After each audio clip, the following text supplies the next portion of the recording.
Hello प्यारे साथियों, मैं डीवीडी सर आप लोगों का यूट्यूब पे प्लेटफॉर्म मैथ की दुनिया जीवन में आप सभी लोगों का एक बार फिर से स्वागत करता हूं। उम्मीद करता हूं कि आप सभी लोग जबरदस्त होंगे, जिंदाबाद होंगे और शानदार अपनी पढ़ाई जबरदस्त तरीके से कर रहे होंगे।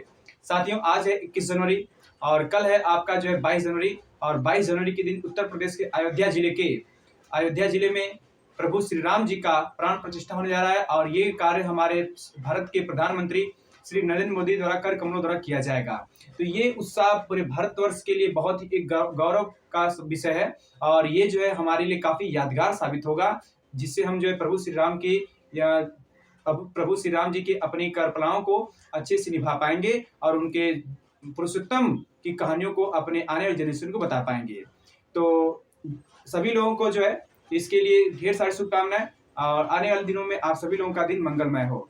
तो आज हम आए हैं अपने फिर से उसी टॉपिक के ऊपर जिसका नाम था संबंध और फलन। और संबंध और फलन के हम ऊपर प्रश्नावली 1 पॉइंट के ऊपर बात कर रहे थे और 1.1 में हमने जो है क्वेश्चन नंबर 8 तक अपने सॉल्व कर लिए थे।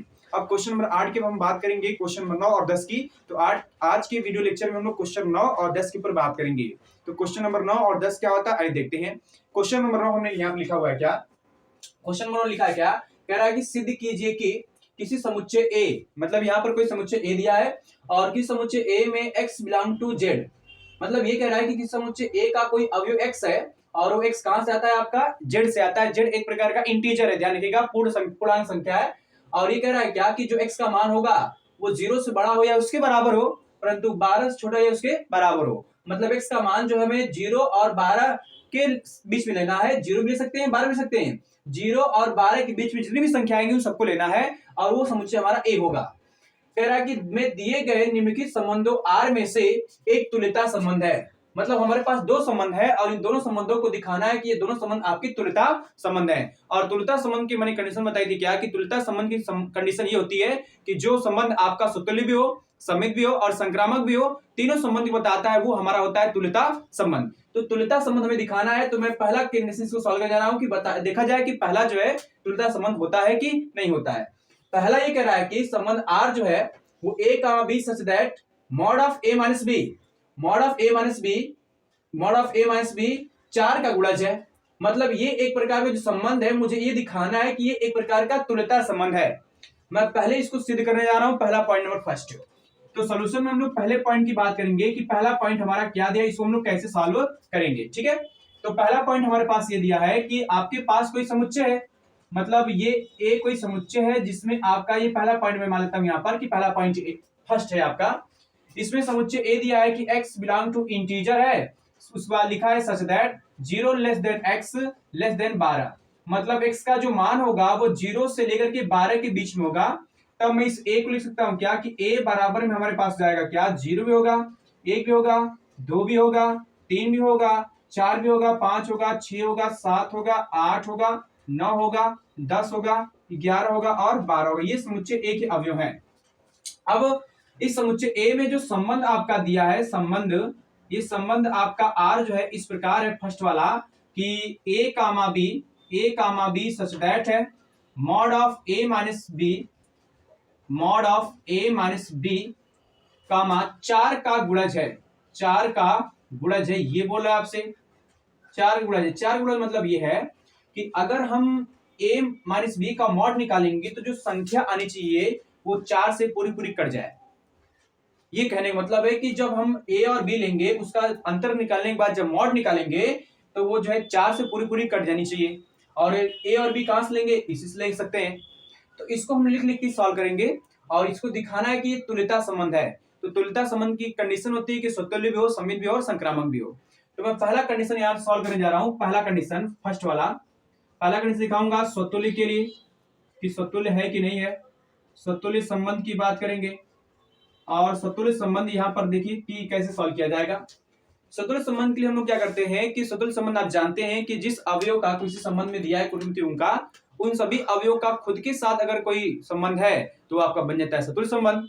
और अगर मैं जो है यहाँ पर इस a है तो b के स्थान पे a लेता हूं तो a से 1 कट जाएगा, आपका आएगा 0 और 0 4 का गुणज है ही।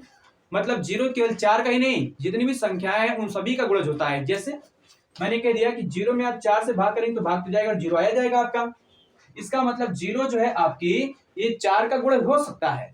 तो मैं सीधे सीधे कह दूंगा यहाँ पर क्या कि अगर जो है मैं a मॉड में a माइनस a निकालता हूं तो ये 0 आएगा, और 0 जो है आपका 4 का गुणज हो सकता है। 0 जो है 4 का क्या हो सकता है, गुणज हो सकता है। और जब ये 4 का गुणज हो जाएगा तो मैं कहूंगा इट इंप्लाइज दैट कि a कामा a ये बिलोंग करे किसमें, आपका आर में। जब ऐसा होगा तो आपका आर में बिलोंग करेगा।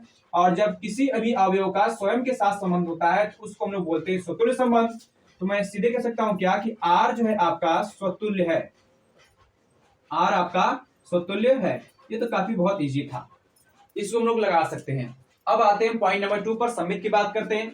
तो पॉइंट नंबर 2 में सममित दिखाना है, मैं पॉइंट नंबर 2 यहां लिख रहा हूं। इसका पॉइंट नंबर 2 दिखाना है मुझे सममित की। तो सममित संबंध दिखाने के लिए हम लोग जानते हैं कि जितने भी अवयव होंगे उन सभी कर्मित युग्मों का जो है, सभी कर्मित युग्मों का व्युत्क्रम मतलब उसका रिवर्स भी आर में बिलोंग करना चाहिए। जैसे कि अगर ए कामा बी बिलोंग कर आर में तो बी कामा ए भी बिलोंग करना चाहिए आर में। इसलिए हम लोग क्या करते हैं, लेके चलते हैं कि यदि ए कामा बी ये बिलोंग कर रहा आर में, ए कामा बी बिलोंग कर रहा आर में, इसको हम लोग लेके चलते हैं और दिखाना हमें ये है कि बी कामा ए वो भी बिलोंग कर जाए आपका आर में, तो वो सममित की कंडीशन हो जाएगी। अब ए कामा बी बिलोंग कर आर में, तो जब ए कामा बी बिलोंग करेगा आर में तो उसको मैं इस फॉर्मेट में लिख सकता हूं। आज जब इस फॉर्मेट में लिखेंगे तो आपके पास आएगा मॉड में ए माइनस बी, ए माइनस बी, ए माइनस बी, और ए माइनस बी किसका गुणज बेटा, 4 का गुणज है, 4 का गुणज है, ये हो जाएगा। अच्छा, मॉड में दिया है तो इसको हम लिख सकते हैं क्या कि मॉड में माइनस, देखिए ध्यान से कि मॉड में ए माइनस बी को हम क्या लिख रहे हैं, मॉड में लिख सकते हैं इसको क्या, माइनस बी माइनस ए, मॉड में लिख सकते हैं इसको है, क्योंकि जब माइनस कॉमन करेंगे तो आपका बी प्लस हो जाएगा, ए माइनस हो जाएगा। और जब ये इसी को इसको फॉर्म में लिखा गया, जब ये आपका 4 गुणज है तो ये भी 4 का गुणज होगा, मतलब ये भी आपको हो जाएगा 4 का गुणज हो जाएगा, 4 का गुणज है ये आपका, ठीक है। और जब 4 गुणज होगा तो आप जानते हैं कि अगर मॉड की प्रॉपर्टी होती है कि मॉड में अगर कोई संख्या नेगेटिव हो या मॉड में संख्या कोई पॉजिटिव हो तो इसका मान हमेशा पॉजिटिव ही आता है। दोनों का मान चाहे नेगेटिव चाहे पॉजिटिव हो, मतलब मॉड में आपका ये माइनस दिया है तो ये आपका मॉड माइनस हटा सकते हैं, अर्थात ये आ सकता है इट इंप्लाइज दैट मॉड में b माइनस ए, और ये भी आपका किससे गुणज होगा, 4 का ही गुणज होगा, 4 का गुणज है। मतलब ये कि जब जो है आपका ए का बी बिलोंग कर रहा था आर में तो मैंने इसको इस फॉर्मेट में लिखा, आज जब इस फॉर्मेट में लिखा तो वही देख रहे हैं आपका ये भी है माइनस बी कामा है, और जब बी कामा ए तो इसका मतलब बी कामा ए बिलोंग कर जाएगा किसमें, आर में। तो मैं सीधे सकता हूं क्या कि therefore it implies that B comma A ये बिलोंग कर जाएगा आर में, अर्थात जब इसका रिवर्स बिलोंग किया आर में तो मैं कह सकता हूं कि आर आपका सममित संबंध है, आर हो जाएगा सममित संबंध, ठीक है, आर सममित संबंध है। इस तरह से हमने 2 कंडीशन दिखा दी। अभी एक और बचा हुआ है संक्रामक संबंध, और संक्रामक संबंध को सिद्ध करने के लिए हम क्या करेंगे, इस वाले पार्ट को थोड़ा मिटाते हैं, संक्रामक संबंध थोड़ा बड़ा है, इसको मिटाते हैं, पॉइंट नंबर 3 करते हैं संक्रामक संबंध की, ठीक है। ओके, देखते हैं। सममित को हल कर लिया था, अब हम जा रहे हैं सममित संक्रामक को दिखाने कि संक्रामक संबंध कैसे होता है। तो संक्रामक संबंध की कंडीशन ये होती है कि अगर ए कामा बी बिलोंग करे आर में, बी कामा सी बिलोंग करे आर में, तो बीच वाले घटाते हैं और आता है आपका ए कामा सी बिलोंग करना चाहिए आर में। मतलब इसमें 2 क्रमिक युग्म चलेंगे, देखिए कैसे। और ये तो मैं अक्सर कई सवालों में बता भी दिया हूं संक्रामक संबंध के क्या कंडीशन होती है। इसको लेकर चलेंगे यहाँ पर कि ए कामा बी बिलोंग कर रहा आपका आर में, एंड एक और लेकर चलेंगे कि बी कामा सी भी बिलोंग कर रहा आपका आर में। आज जब बिलोंग कर रहा आर में तो इसको मैं इस फॉर्मेट में लिख सकता हूँ, इस वाले फॉर्मेट में, इसको भी मैं इस फॉर्मेट में लिख सकता हूँ। मतलब इसके लिए ये बनेगा क्या आपके पास कि मॉड में ए माइनस बी ये 4 का गुणज है, ये क्या है, 4 का गुणज है, ठीक है, 4 का गुणज है, 4 का गुणज है। और जो दूसरा दिया यहाँ पर है इसको लिख सकता हूँ क्या कि मॉड में बी माइनस सी ये भी 4 का गुणज है, 4 का गुणज है, 4 का गुणज है, ठीक है। अब उसके बाद जो है मुझे एक्चुअली में बी वाले को घटाना है और लाना है मॉड में ए माइनस सी। तो इसको हटाने के लिए देखिए ध्यान से मैं क्या कर रहा हूं यहाँ पर कि मॉड इसमें सकते हैं क्या कि मॉड में ए माइनस बी, ए माइनस बी, मॉड में ए माइनस बी बराबर मैंने लिख दिया 4k1, ये मैंने मान लिया यहाँ पर, मैंने मान लिया कि 4k1, और इसी प्रकार यहाँ मान लिया जाए कि मॉड में b माइनस सी, इसको मैंने मान लिया यहाँ पर 4k2, ये मान लिया मैंने, जहां पर जो आपका k1 और k2 है, k1 एंड k2, ये आपका इंटीजर है। अब देखिए ध्यान जरा, ये k1 भी इंटीजर है, k2 भी आपका इंटीजर है, और इंटीजर में 4 से मल्टीप्लाई करेंगे तो 4 से मल्टीप्लाई करने के बाद ये पता चल जाएगा कि वो जो इंटीजर मिल रहा है वो 4 का गुणज है। और जब इधर वाला 4 गुणज है तो मॉड में a माइनस b भी आपका 4 गुणज हो जाएगा। उसी प्रकार यहाँ भी जो k2 है इंटीजर है, इंटीजर में 4 से मल्टीप्लाई करेंगे तो इससे पता चलेगा कि ये जो है आपका ये 4 का गुणज है। और जब इधर वाला 4 गुणज है तो मॉड में b माइनस सी भी आपका 4 गुणज हो जाएगा। इसका मतलब मैंने मॉड में a माइनस b को मैंने मान लिया 4k1 और मॉड में b माइनस c को मैंने मान लिया 4k2।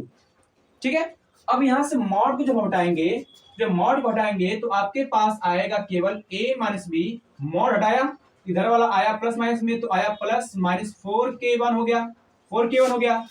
और इधर से मॉड हटाएंगे तो आएगा b माइनस सी, इधर आएगा बराबर में प्लस माइनस 4k2 हो जाएगा। अब जरा देखिए गौर से आगे, अगर हम इन दोनों को जोड़ दें, ऐड कर दें, मतलब मॉड में a माइनस b और मॉड में b माइनस, जो a माइनस b दिया और b माइनस c दिया, इसको हम लोग ऐड करेंगे। जब ऐड करेंगे तो आपके पास आएगा a minus b plus b minus c, ये तो इधर वाला जुड़ गया, इधर वाला जुड़ गया, इधर जुड़ेगा तो आपके पास आएगा बराबर में प्लस माइनस 4k1 फिर प्लस माइनस 4k2, ये हो जाएगा। अब ये b से b आपका कैंसिल हो जाएगा, आएगा आपके पास कितना a माइनस b बराबर में यहाँ plus minus 4k1 plus minus 4k2, इसमें से प्लस माइनस 4 कॉमन करेंगे तो आएगा k1 प्लस में k2, k1 प्लस में k2 जाएगा। अब यहां से प्लस माइनस को हटाएंगे तो इधर वाला हो जाएगा मॉड में, और जब मॉड में होगा तो आपके पास आएगा मॉड में a minus b equal to 4 bracket में k1 प्लस में k2, ये मिलेगा हमको। और आप जानते हैं कि k1 भी इंटीजर था, k1 भी इंटीजर था, k2 भी आपका इंटीजर था। आज जब k1 और k2 इंटीजर है तो इन दोनों का योग भी क्या होगा, इंटीजर होगा। और जब इन दोनों का इंटीजर होगा तो इंटीजर में 4 से मल्टीप्लाई करेंगे तो ये इस बात को दर्शाएगा कि जो ये संख्या है ये 4 का गुणज है, और इधर वाला अगर 4 गुणज है तो ये भी किसका गुणज होगा, 4 गुणज हो जाएगा। तो मैं सीधे कह सकता हूं क्या कि जो मॉड में दिया है, सॉरी यहाँ पे एक मिस्टेक हो रहा है कि 20 भी कटेगा तो आपका आएगा a माइनस सी बचेगा, a माइनस सी, तो ये मॉड में आपका a माइनस सी हो जाएगा। अब ये आपका 4 गुणज है तो मैं इसको सीधे कह सकता हूं क्या कि मॉड में जो a माइनस सी है ये 4 का गुणज है, ये 4 का क्या है, गुणज है। और जब 4 गुणज है तो लिखा जाएगा इसको कि a कामा c ये बिलोंग करेगा आपका r में, और जब a कामा c बिलोंग करेगा r में तो r जो है आपका संक्रामक संबंध हो जाएगा, संक्रामक संबंध है। तो संक्रामक संबंध हो गया ये। इसके पहले हमने समतुल्य और समित दिखा दिया था, तो इसका मतलब ये हो गया कि r जो है आपका ये पहला वाला जो दिया है ये मैंने तीनों दिखा दिया कि तीनों प्रकार के संबंध को दर्शाता है। आज जब तीनों प्रकार के संबंध को दर्शाएगा तो मैं सीधे कह सकता हूं क्या कि अतः r जो है आपका तुल्यता हो जाएगा, r तुल्यता संबंध है। ठीक है, तो ये तो हमने पहला केस सॉल्व कर लिया। दूसरा केस, दूसरा कंडीशन जो है थोड़ा इजी है, उसको हम लोग अभी देख लेते हैं कि दूसरा केस क्या था। तब तक मैं इसको मिटा करके क्वेश्चन नंबर 2 पॉइंट नंबर 2 पे आता हूं। ठीक है, देखते हैं।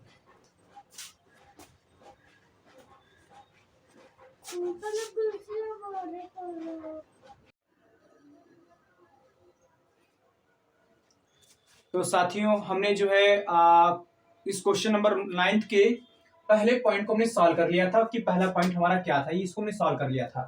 ठीक है, अब हम आते हैं क्वेश्चन नंबर 9 के दूसरे पॉइंट पर कि क्वेश्चन नंबर 9 का दूसरा पॉइंट क्या कहता है, एक बार उसको हम लोग देखते हैं। क्वेश्चन नंबर 9 का दूसरा पॉइंट ये कह रहा है क्या कि r मझली ब्रैकेट में a comma b such that a बराबर में b है, मतलब a और b आपस में बराबर है, और इसको मुझे दिखाना कि तुल्यता संबंध है, ये दिखाना अपन को है। तो बहुत आसान चीज है, इसको सिद्ध करते हैं हम लोग। है सोल्यूशन में इसको हम लोग सिद्ध करने जा रहे हैं। पॉइंट नंबर 2 इसको सिद्ध करने जा रहे हैं, और पॉइंट नंबर 2 में आपके पास r दिया है कि r मझली वर्ग में दिया है आपके पास कि a comma b such that है आपके पास a बराबर में b, ये आपके पास है। अब इसको दिखाना है कि ये तुल्यता संबंध के लिए फिर से वही बात कि पहले तो हम दिखाएंगे कि स्वतुल्य क्या है, स्वतुल्य, तो स्वतुल्य दिखाते हैं, स्वतुल्य संबंध ये दिखाते हैं। तो स्वतुल्य संबंध की कंडीशन आप सभी लोग जानते हैं कि a बराबर मतलब a बराबर b है, अर्थात a जो है a के बराबर तो हो ही सकता है कि a बराबर में a, ये हो सकता है, ये ए बराबर में ए हो सकता है, और जब ऐसा आएगा तो मैं कहूंगा इट इंप्लाइज दैट क्या कि ए कामा ए ये बिलोंग करेगा आपका आर में, और जब ए कामा ए बिलोंग करेगा आर में तो आर कैसा संबंध हो जाएगा आपका, तुल्यता संबंध हो जाएगा, सॉरी स्वतुल्य संबंध, स्वतुल्य संबंध। तो आर होगा आपका स्वतुल्य संबंध, ठीक है, ये हो जाएगा स्वतुल्य संबंध। अब उसके बाद हम आते हैं पॉइंट नंबर 2 पे। तो पॉइंट नंबर 2 आपका दिखाना है सम्मित संबंध। तो सम्मित संबंध दिखाते हैं भाई। सम्मित संबंध को दिखाने के लिए सभी लोगों को पता है कि सम्मित संबंध की कंडीशन क्या होती है, क्योंकि मैंने इसके बारे में बहुत बार जिक्र कर दिया है, सम्मित के बारे में, स्वतुल्य के बारे में और संक्रामक के बारे में सभी बच्चे जानते हैं, बताने की जरूरत है नहीं इसमें। तो मैं स्टार्ट करता हूँ। इसमें हम क्या करते हैं, लेके चलते हैं। यदि ए कामा बी ये बिलोंग कर रहा आपका आर में, तो जाहिर सी बात है कि जब ए कामा बी बिलोंग करेगा आर में तो ए बराबर में क्या हो जाएगा, बी। जब ए बराबर में बी हो जाएगा तो मैं सीधे कह सकता हूं कि ए बराबर में बी। अच्छा, इस बात को मैं यहां लिख रहा हूं क्या कि जब ए बराबर में बी है तो मैं बी बराबर में ए लिख दूं, वही तो बात रहेगी, कोई दिक्कत तो है नहीं इसमें। और जब ए बराबर में बी है तो मैं बी को पहले कर दूं, ए को बाद में कर दूं, दोनों बराबर तभी रहेंगे। तो इसको मैं कह सकता हूं बी बराबर में क्या, ए। ये तो बहुत सिंपल क्वेश्चन दिखाई दे रहा है मुझे। और जब बी बराबर में ए हो गया तो इसका मतलब बी कामा ए ये भी बिलोंग कर जाएगा आपका आर में। आज जब ए कामा बी बिलोंग करता है आर में और बी कामा बिलोंग करे आर में, तो इसका मतलब आर जो है हो जाएगा आपका सम्मित संबंध हो जाएगा। आर हो जाएगा आपका सम्मित संबंध, ठीक है, ये आर जाएगा सम्मित संबंध। तो इस बात से हम लोग ये भी सीख चुके हैं। अब हमें तीसरा टेस्ट दिखाना है कि तीसरे में जो है हमें संक्रामक दिखाना है। तो तीसरा मैं संक्रामक स्टार्ट करता हूं, संक्रामक संबंध। तो संक्रामक संबंध की भी कंडीशन सभी लोग पता है, अब क्या ही बताऊं उसके बारे में, सभी लोग जानते हैं कि संक्रामक संबंध की कंडीशन क्या होती है। तो संक्रामक संबंध में क्या करते हैं कि कोई दो क्रमिक युग्म लेके चलते हैं, दो क्रमिक युग्म, और एक मैंने ले लिया यहाँ पर कि ए कामा बी बिलोंग कर जाएगा आपका आर में, एंड दूसरा मैंने ले लिया यहाँ पर क्या कि बी कामा सी बिलोंग कर जाएगा आपका आर में। आज जब ए कामा बी बिलोंग करेगा आर में तो वो ए बराबर बी हो जाएगा, मतलब ये वाला चीज इसको फॉलो करेगा। तो आएगा ए बराबर में बी और ये तो जाएगा आपके पास बी बराबर में क्या, सी। मतलब सीधे सीधे मैं कह सकता हूं क्या कि ए बराबर में बी है, बराबर में क्या है आपके पास सी है। तो तीनों जब आपस में बराबर है तो मैं सीधे कह सकता हूं कि ए बराबर में किस हो सकता है, सी के। तो आएगा आपके पास क्या कि ए बराबर में हो जाएगा, ए बराबर हो जाएगा सी। और जब ऐसा होगा तो मैं कहूंगा कि ए कामा सी ये बिलोंग करेगा आपका आर में, और जब आर में बिलोंग करेगा तो भैया आर हो जाएगा आपका सम्मित संबंध, आर हो जाएगा संक्रामक संबंध, सॉरी संक्रामक संबंध, ये बनेगा आपका आर संक्रामक हो जाएगा। मतलब यहाँ पर जो आर था ये तीनों संबंध को दर्शा दिया, एक स्वतुल्य को भी, सम्मित को भी और संक्रामक को भी। और जब तीनों प्रकार के संबंध को दर्शाएगा तो मैं कह सकता हूं सीधे कि आर आपका क्या हो जाएगा, तुल्यता संबंध। तो लिख देना यहाँ पर लास्ट में कि अतः आर तुल्यता संबंध है, अतः आर तुल्यता संबंध है, ठीक है। तो इस तरह से हमने क्या किया कि क्वेश्चन नंबर 9 के दोनों पार्ट्स को हमने कवर कर लिया, पहला पार्ट्स भी दूसरा पार्ट्स भी। सारे ये क्वेश्चन जो है लगभग इसके पिछले क्वेश्चन से मैच करते थे क्वेश्चन नंबर 8 की तरह। तो ये पहला पार्ट उसी पर है, दूसरा पार्ट थोड़ा सा अलग था लेकिन बहुत इजी था, और मुझे लगता है कि इस प्रश्नावली 1.1 में सबसे आसान क्वेश्चन ये जो भी सॉल्व किया गया है, बहुत इजी था। तो इसलिए पढ़ाई जबरदस्त करिए। आप पढ़ाई अगर नहीं कर पाएंगे, नहीं करते हैं, तो भाई जान लीजिए कि आगे आप जितनी पढ़ाई करेंगे सब बेकार है, क्योंकि 9 से लेकर के 12 तक की मैथमेटिक्स की जितने भी सब्जेक्ट हैं सब बेसिक है, और अगर बेसिक स्ट्रांग नहीं रहेगा तो फिर आप कंपटीशन भी बीट नहीं कर पाएंगे। इसलिए मेरा सुझाव यही रहेगा आप लोगों से कि आप सभी बच्चे जो है अपनी पढ़ाई कम से कम एकेडमिक लेवल तक बढ़िया से करिए, ताकि आगे किसी भी कंपटीशन को बीट करने में कोई दिक्कत ना हो, ठीक है। तो मैं क्वेश्चन नंबर अब 9 को पूरा मिटा करके क्वेश्चन नंबर 10 पे आता हूँ। देखिए क्वेश्चन नंबर 10, ठीक है, ओके। हमने जो है क्वेश्चन नंबर पूरा सॉल्व कर लिया है। अब हमारे सामने देख रहे हैं कि क्वेश्चन नंबर 10 है। क्वेश्चन नंबर 10 में कतई कुछ नहीं करना है, बस देखना है और क्वेश्चन का आंसर आपको देख देख के बताना है। इसलिए मुझे ज्यादा लगता नहीं कि इस पे विशेष ध्यान देने की जरूरत है। फिर भी मैं एक बार हिंट कर दे रहा हूँ आप लोगों को कि कम से कम इस क्वेश्चन को समझ करके आप आंसर अपने मन से खुद बना सके। हाँ, ये जरूरी नहीं है कि आपका आंसर मेरा आंसर मैच करे, क्योंकि क्वेश्चन कुछ इस प्रकार का है। क्वेश्चन इस प्रकार का है कि हमें हमारा आंसर या फिर आपका आंसर जो जरूर नहीं कि मैच करे, सबका आंसर अलग अलग हो सकता है। तो क्वेश्चन एक बार समझ लेते हैं कि क्वेश्चन हमारा क्या है। मैं एक आध दो बार हिंट दे रहा हूँ एक आध क्वेश्चन का, ताकि आप लोग खुद कर लीजिएगा, मुझे लगता नहीं कि इसको बताने की जरूरत है। तो मैं एक आध हिंट दे रहा हूँ, क्वेश्चन देखते हैं। ये कह रहा है क्या कि ऐसे संबंध का उदाहरण दीजिए। मुझे मतलब इतने संबंध का उदाहरण देना है जो कैसे कैसे बड़ा सम्मित हो, परंतु ना तो स्वतुल्य हो और ना संक्रामक हो। पहला ये बताना है कि मतलब एक ऐसे संबंध का उदाहरण देना है जो सम्मित हो परंतु ना तो स्वतुल्य और ना संक्रामक हो, मतलब खाली सम्मित होना चाहिए। दूसरे में बोल रहा है कि संक्रामक हो परंतु ना तो स्वतुल्य हो और ना सम्मित हो। ये बोल रहा है तीसरे में कर रहा है स्वतुल्य तथा सम्मित है किंतु संक्रामक ना हो। चौथे में बोला है स्वतुल्य तथा संक्रामक हो परंतु सम्मित ना हो। पांचवें बोला है कि सम्मित तथा संक्रामक हो किंतु स्वतुल्य ना हो। ये तो क्या क्वेश्चन है भाई, आप बहुत सारे संबंध बता सकते हैं कि ये कौन होगा कौन नहीं होगा। तो मैं एक आध बार हिंट दे रहा हूं, जैसे देख लीजिए कि अगर सम्मित हो तो सम्मित की कंडीशन आपको पता ही है कि जितने भी क्रमित होंगे उन सभी क्रमित युग्म का रिवर्स भी आर में ही बिलोंग करना चाहिए। तो देखिए ध्यान जरा, मैं कहता हूं यहां पर कि इस संबंध को लिख सकते हैं कि आर, देखिए ध्यान से मैं इसको लिख रहा हूं खाली आर लिख सकते हैं इसको ऐसे कि 1,2 और 2,1, ये तो हो ही सकता है आपका सम्मित, क्योंकि 1,2 है 2,1 है, ये दोनों मिलान कर जाएगा। लेकिन 1,2 1,1 2,2 क्या है ये नहीं, इसका मतलब ये जो है ये संबंध मैंने जो लिखा है ये केवल और केवल आपका सम्मित हो जाएगा, स्वतंत्र संक्रामक होने का कोई चांस ही नहीं है इसमें, है ना। क्योंकि स्वतंत्र तभी होता है जब खुद का स्वयं के साथ होना चाहिए, और संक्रामक ये चेक कर लेते हैं कि भैया 1,2 है 2 से स्टार्ट होने वाला 2 है तो 2 घटाएंगे भी चला है 1,1 तो है ही नहीं इसमें, इससे संक्रामक भी नहीं होगा। तो ऐसे बहुत सारे उदाहरण आप पेश कर सकते हैं इसमें, तो मुझे लगता नहीं कि इसको बताने की जरूरत है। हाँ दूसरा देख लीजिए थोड़ा सा, दूसरा कह रहा है क्या कि भाई कि संक्रामक हो परंतु ना तो स्वतुल्य और ना ही सम्मित हो। संक्रामक दिखाना है तो भाई लिख दीजिए आर बराबर में कह दिया जाए कि 1,2, क्या 1,2 संक्रामक हो सकता है? बिल्कुल हो सकता है भाई, क्योंकि स्वतुल्य का क्या मतलब होता है कि जितने भी अवयव होंगे उन सभी का स्वयं के साथ होना चाहिए, स्वयं के साथ तो है ही नहीं है। सम्मित का मतलब रिवर्स बिलोंग करना चाहिए, 2,1 है 1,2 तो 2,1 है ही नहीं है, इसका मतलब ये ना तो स्वतुल्य ना तो सम्मित है, इसका मतलब ये संक्रामक है, ये बात है। तो बहुत सारे एग्जाम्पल आप ऐसे पेश कर सकते हैं और बता सकते हैं कि कौन कौन स्वतुल्य होगा, कौन कौन सम्मित होगा, कौन कौन संक्रामक होगा। इसको मुझे लगता नहीं कि बताने की जरूरत है, आप लोग अपनी मर्जी से इसको कर सकते हैं। ठीक है, तो ये क्वेश्चन नंबर 10 था जो हो गया है। अब हम लोग चलेंगे क्वेश्चन नंबर 11 और 12 के ऊपर, लेकिन वो 11 और 12 हम नेक्स्ट वीडियो में बनाएंगे। ठीक है, तो क्वेश्चन नंबर 10 तक आप हो गया। मैं कहा था कि ज्यादा वीडियो में लंबा नहीं करना, बस उतना ही पढ़ाना है, उतना ही समझना है जितना हम लोग कैपेसिटी हमारी हो समझने की। तो हम लोग क्वेश्चन नंबर 11 और क्वेश्चन नंबर 12 अगले वीडियो में डिस्कस करेंगे। तब तक के लिए आप सभी बच्चे अच्छी से तैयारी करते रहिएगा। मिलते हैं नेक्स्ट वीडियो में। Thank you for the watching this video and जय हिंद।